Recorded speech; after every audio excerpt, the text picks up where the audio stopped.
कहानी की शुरुआत में हम दो अमेरिकन सोल्जर्स को देखते हैं जिनके नाम थे आइजैक और मैथ्यूज। ये वक्त है साल 2007 का, जब इराक और अमेरिका की लड़ाई खत्म हो चुकी थी। लेकिन इसके बावजूद आइजैक और मैथ्यूज को इराक भेजा गया था ताकि वो एक पाइपलाइन के कंस्ट्रक्शन पर नजर रख सकें, क्योंकि उन्हें खबर मिली थी कि जुबा नाम का एक इराकी स्नाइपर उस साइट पर काम कर रहे अमेरिकन वर्कर्स को मार रहा है। अब ये दोनों उस लोकेशन पर पहुंचे और झाड़ियों के बीच लेटकर अपने दुश्मन की तलाश करने लगे। देखते ही देखते 20 घंटे गुजर गए, लेकिन अब तक इन दोनों को कोई हलचल दिखाई नहीं दी और जुबा का भी कोई अता पता नहीं था। अब रेगिस्तान की भीषण गर्मी के चलते मैथ्यूज का सब्र खत्म होता जा रहा था और अब तक तो उसे लगने लगा था कि असल में यहाँ कोई स्नाइपर है ही नहीं और किसी ने उन्हें गलत इन्फॉर्मेशन दी है। वो आइजैक से कहता है कि हमें थोड़ा और आगे जाकर इस पूरे एरिया की छानबीन करनी चाहिए। इस पर आइजैक कहता है कि ऐसा करना एक बेवकूफी होगी, क्योंकि अगर जुबा यहाँ मौजूद है तो वो हमें जिंदा नहीं छोड़ेगा। यहाँ मैथ्यूज आइजैक से कहता है कि देख भाई, अगर जुबा यहाँ होता तो इन 20 घंटों में या तो वो हमें देख लेता या फिर हम उसे देख लेते। और रही बात इन बॉडीज की, तो मुझे लगता है कि इन लोगों को इराकी लुटेरों ने मारा होगा। इस पर आइजैक उससे कहता है कि इन सभी लोगों की मौत हेडशॉट खाकर हुई है और ये लुटेरों का नहीं बल्कि एक प्रोफेशनल स्नाइपर का काम है। हालांकि मैथ्यूज आइजैक की बात से सहमत नहीं था, लेकिन इसके बावजूद वो कुछ और घंटों तक इंतजार करने का फैसला करता है। देखते ही देखते कुछ घंटे और गुजर गए, लेकिन अब तक इन दोनों को कोई हलचल दिखाई नहीं दी। फाइनली मैथ्यूज के सब्र का बांध टूट गया और उसने उस कंस्ट्रक्शन साइट पर जाकर चेक करने का फैसला किया। उसने आइजैक से कवर देने को कहा और खुद अपनी बंदूक लेकर आगे बढ़ गया। थोड़ा चलने के बाद जब मैथ्यूज साइट पर पहुंचा तो उसे चारों तरफ लाशों का ढेर दिखाई दिया, जिनमें से कुछ लाशें अमेरिकन सोल्जर्स की थीं और बाकी लाशें अमेरिकन वर्कर्स की। यहाँ मैथ्यूज को एक रेडियो भी मिला और वो उसे उठाकर आगे बढ़ने लगा। तभी अचानक से आइजैक का स्कोप धुंधला पड़ गया, जिसके चलते वो मैथ्यूज को ठीक से देख नहीं पा रहा था। उसने फौरन मैथ्यूज को इसकी जानकारी दी और उससे वापस लौटने को कहा। इस पर मैथ्यूज कहता है कि भाई, मैंने तुझे कितनी बार बोला है कि तू अपना स्कोप चेंज कर ले और कुछ ढंग का ले ले, लेकिन तू मेरी बात सुनता ही नहीं है।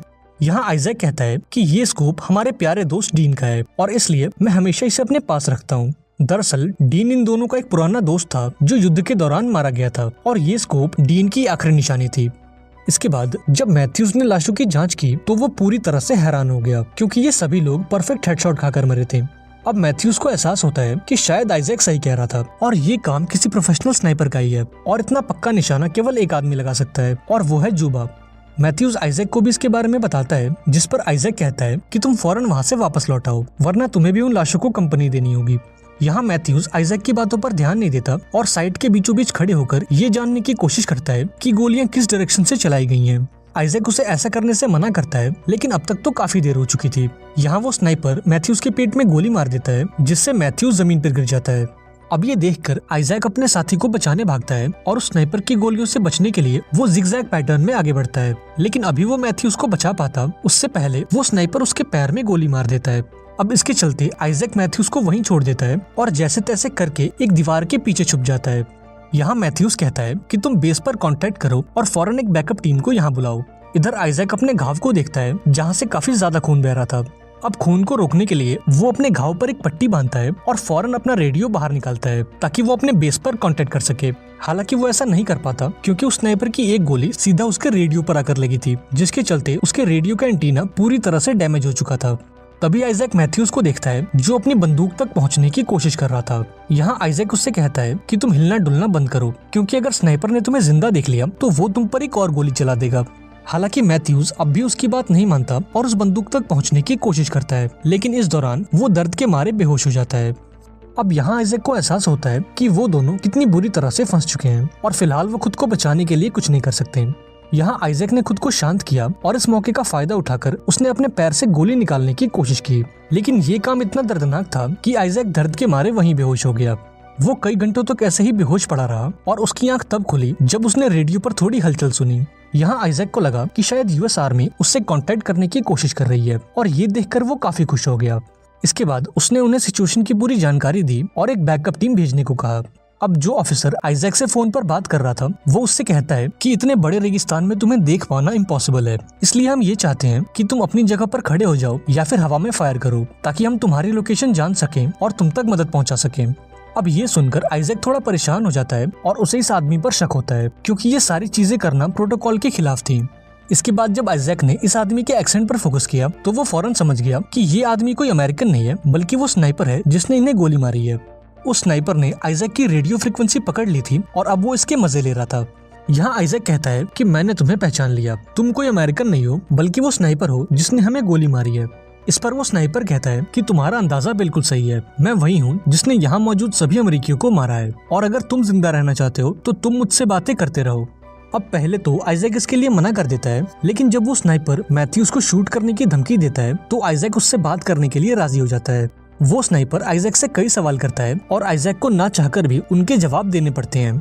बीच बीच में आइजैक अपने स्कोप के जरिए उस स्नाइपर को देखने की कोशिश करता है और जमीन पर एक मैप बनाकर उसकी पॉसिबल लोकेशंस को मार्क करता है। यहाँ आइजैक उस स्नाइपर से पूछता है कि तुम ये सब कुछ क्यों कर रहे हो? इराक और अमेरिका की लड़ाई तो कब की खत्म हो चुकी है, तो फिर इन अमेरिकन वर्कर्स को मारने का क्या मतलब है? तुम उन लोगों को मार रहे हो जो तुम्हारे देश को डेवलप करने में तुम्हारी मदद कर रहे हैं, और तुम खुद को एक इराकी कहते हो। तुम्हें ये बात समझनी चाहिए कि अगर ये पाइपलाइन बनती है तो इससे इराक के लोगों को काफी फायदा होगा। ये सुनकर वो स्नाइपर जोर से हंसता है और आइजैक से कहता है कि अगर इराक और अमेरिका की लड़ाई खत्म हो चुकी है तो तुम मेरी सरजमी पर क्या कर रहे हो? और रही बात उस पाइपलाइन की, तो तुम वो पाइपलाइन इसलिए बनवा रहे हो क्योंकि इससे यूएस गवर्नमेंट को फायदा होगा, न कि इराक के लोगों को। इसके बाद वो कहता है कि तुम ये फालतू की बातें छोड़ो और मुझे अपने परिवार के बारे में बताओ, जैसे कि तुम्हारी फैमिली में कितने लोग हैं और वो क्या काम करते हैं। यहाँ आइजैक जवाब देने से इनकार कर देता है क्योंकि ये सवाल कुछ ज्यादा ही पर्सनल था। इस पर वो स्नाइपर कहता है कि अगर तुम मेरे सवाल का जवाब नहीं दोगे तो मैं मैथ्यूज को मार दूंगा, और अगर मैंने ऐसा किया तो मैथ्यूज वो दूसरा इंसान होगा जो तुम्हारी गलती की वजह से मारा जाएगा, क्योंकि तुम्हारी गलती के चलते एक इंसान पहले ही मर चुका है और वो है डीन। ये सुनकर आइजैक पूरी तरह से हैरान हो जाता है और उस स्नाइपर से पूछता है कि तुम डीन के बारे में कैसे जानते हो? दरअसल डीन की मौत आइजैक के चलते हुई थी, क्योंकि एक मिशन के दौरान आइजैक का निशाना चूक गया और गोली जाकर डीन को लग गई। अब यहाँ आइजैक की हिम्मत टूटने लगी क्योंकि वो स्नाइपर जानबूझकर आइजैक को वो बातें याद दिलाता है जिससे उसे तकलीफ होती है।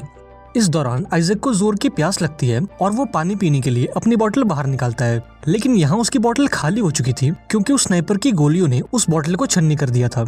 यहाँ वो स्नाइपर कहता है कि मैंने जानबूझकर तुम्हारी बोतल में गोली मारी ताकि तुम प्यास से तड़पते रहो, साथ ही मैंने तुम्हारे रेडियो को खराब कर दिया ताकि तुम किसी से कांटेक्ट न कर सको, और मैंने तुम्हारे सर के बजाय तुम्हारे पैर में गोली मारी ताकि तुम यहाँ से भाग भी न सको। वो आइजैक से कहता है कि कल सुबह तक तुम्हारी मौत पक्की है क्योंकि तुम्हें गोली लगी है और तुम्हारा काफी खून बह चुका है, और अब तो तुम्हारे पास पीने के लिए पानी तक नहीं है। यहाँ आइजैक को स्नाइपर से कहता है कि तुम किसी आतंकवादी से कम नहीं हो। ये सुनकर वो स्नाइपर जोर से हंसता है और आइजैक से कहता है कि तुम्हारे हाथों में बंदूक है और तुम मेरे देश में हो, और तुमने मुझे मारने की कोशिश भी की है, और इसके बावजूद भी तुम मुझे आतंकवादी कह रहे हो। इस बातचीत के दौरान आइजैक उस स्नाइपर को देखने की कोशिश करता है और तभी उसकी नजर एक कचरे के ढेर पर जाती है और वो फौरन समझ जाता है कि वो स्नाइपर इस कचरे के ढेर में छुप कर बैठा है।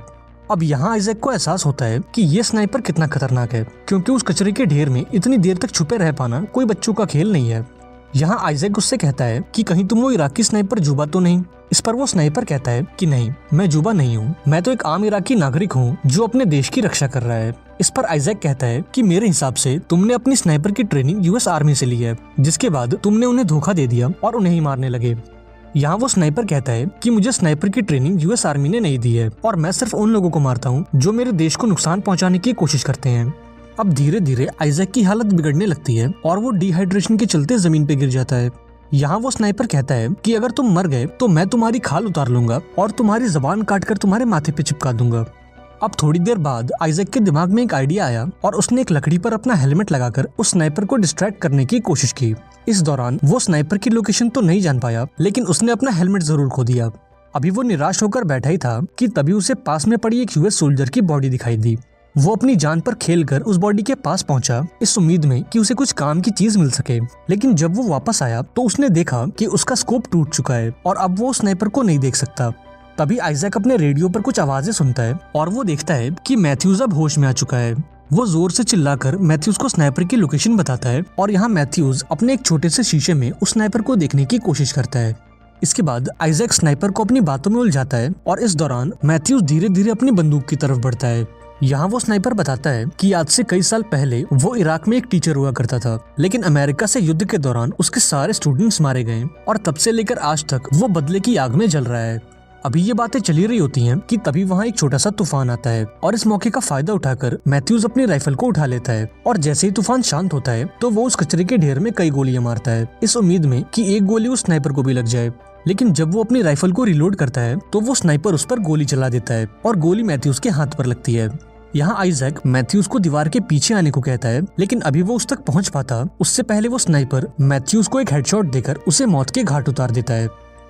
अब मैथ्यूज को मरता देख आइजैक पूरी तरह से टूट जाता है और मरने से पहले एक आखिरी बार अपनी फैमिली से मिलना चाहता है। यहाँ वो स्नाइपर कहता है कि अगर तुम जिंदा रहना चाहते हो तो मुझसे बातें करते रहो और मुझे ये बताओ कि तुम डीन का स्कोप लिए क्यों घूमते हो। अब थोड़ा रोने के बाद आइजैक ये कबूल करता है कि डीन की मौत उसके चलते हुई थी। एक मिशन के दौरान उसका निशाना चूक गया और गोली जाकर डीन को लग गई, लेकिन वो सबसे झूठ कहता रहा कि डीन को दुश्मनों के स्नाइपर ने मारा है। हालांकि उसका ये झूठ उसे अंदर ही अंदर खाया जा रहा था और वो खुद की नजरों में ही गिर चुका था। जब आइजैक उस स्नाइपर से बातें कर रहा था तभी उसे रेडियो पर थोड़ी हलचल सुनाई दी। उसने देखा कि उसके बेस के लोग उससे कांटेक्ट करने की कोशिश कर रहे हैं। आइजैक ने उनसे बात करने की कोशिश की, लेकिन इसका कोई फायदा नहीं था। उस स्नाइपर ने आइजैक की रेडियो फ्रीक्वेंसी को टैप कर लिया था, जिसके चलते आइजैक उनकी बातें तो सुन सकता था पर वो उनके जवाब नहीं दे पा रहा था। यहाँ वो स्नाइपर आइजैक बनकर बातें करता है और बेस के लोगों से एक बैकअप टीम भेजने को कहता है। और अब आइजैक को एहसास होता है कि असल में यहाँ मौजूद वर्कर्स ने कभी मदद बुलाई नहीं थी। वो तो ये स्नाइपर था जिसने उनसे मदद मांगी थी ताकि यूएस आर्मी यहाँ आए और ये एक एक करके उन्हें मार सके। यहाँ आइजैक ने इस बातचीत को रोकने की कोशिश की, लेकिन वो इसमें नाकामयाब रहा और थककर वहीं सो गया। अब थोड़ी देर बाद जब आइजैक होश में आता है तो उसे रेडियो पर कोई भी हलचल सुनाई नहीं देती, इसलिए उसे लगता है कि शायद वो स्नाइपर भी सो चुका है। इस मौके का फायदा उठाकर वो मैथ्यूज की राइफल को अपने पास खींचता है और उस कचरे के ढेर पर निशाना लगाता है। तभी आइजैक को यूएस आर्मी के 2 हेलीकॉप्टर्स दिखते हैं और ये देखकर आइजैक अपने सामने वाली दीवार को गिरा देता है ताकि वो लोग इसे देख सकें। इसके बाद वो अपना निशाना लगाता है और उस कचरे के ढेर में गोली मारता है। हालांकि वो श्योर नहीं था कि गोली उस स्नाइपर को लगी है या नहीं, और ये जानने के लिए वो अपनी जगह पर खड़ा हो जाता है ताकि अगर वो स्नाइपर जिंदा हो तो वो इसे मार दे। लेकिन लकीली वो स्नाइपर गोलियां नहीं चलाता, जिससे आइजैक को लगता है कि या तो वो स्नाइपर मर चुका है या फिर बुरी तरह से घायल है। अब जल्द ही वो दोनों हेलीकॉप्टर्स लैंड हो गए और यहाँ आइजैक की टीम उसे स्ट्रेचर पर लिटाकर वहाँ से ले जाने लगी। यहाँ आइजैक ने उन्हें स्नाइपर के बारे में बताने की कोशिश की, लेकिन उसकी हालत इतनी खराब थी कि वो ठीक से बोल तक नहीं पा रहा था। जल्द ही वो दोनों हेलीकॉप्टर्स टेक ऑफ हो गए और जैसे ही वो थोड़ी ऊंचाई पर पहुंचे तो उस स्नाइपर ने उन पर गोलियों की बारिश कर दी और हेलीकॉप्टर के पायलट्स को मार गिराया। इससे वो दोनों हेलीकॉप्टर्स क्रैश हो गए और अंदर मौजूद सभी लोग मारे गए। मूवी के एंड में वो स्नाइपर यूएस हेडक्वार्टर्स को कॉल करता है और उनसे एक रेस्क्यू टीम भेजने को कहता है और वो खुद को एक यूएस सोल्जर बताता है। और इसी के साथ ये शानदार मूवी यहाँ पर एंड हो जाती है। आई होप आपको ये कहानी पसंद आई होगी। अगर वीडियो अच्छी लगी हो तो इसे लाइक कर देना और चैनल को भी सब्सक्राइब कर लेना। मिलते हैं अगली वीडियो में, पर तब तक के लिए be safe and keep chilling.